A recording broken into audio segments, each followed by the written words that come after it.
നമ്മുടെ പുട്ട് പുട്ട്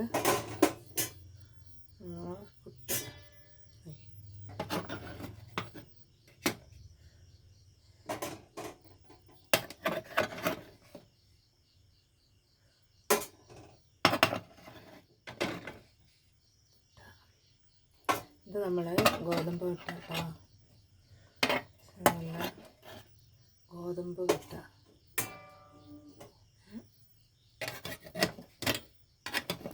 ശരിയല്ലേ, ചൂടുണ്ട്, ആവി വന്നുണ്ട്. ഗോതമ്പ് പുട്ട് കണ്ടോ, നമ്മൾ ഗോതമ്പ് പുട്ട വെച്ചേക്കാം. നമുക്കൊരു ചെറിയ മുട്ടക്കറി ഉണ്ട്.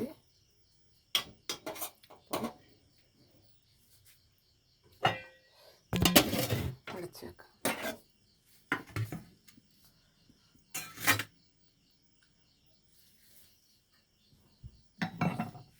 നമ്മുടെ മുട്ടക്കറി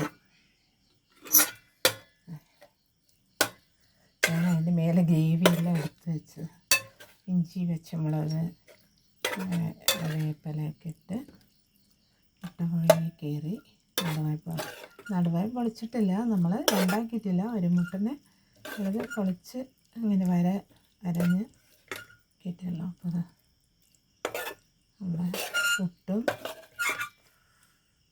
കുറേ നാളായി ഞാൻ പുട്ടുണ്ടാക്കാറില്ല. നമ്മുടെ മുട്ടക്കറി എങ്ങനെയാണ്, നല്ലതല്ലേ? നോക്കട്ടെ എങ്ങനെ ഉണ്ടെന്ന് അറിയില്ല.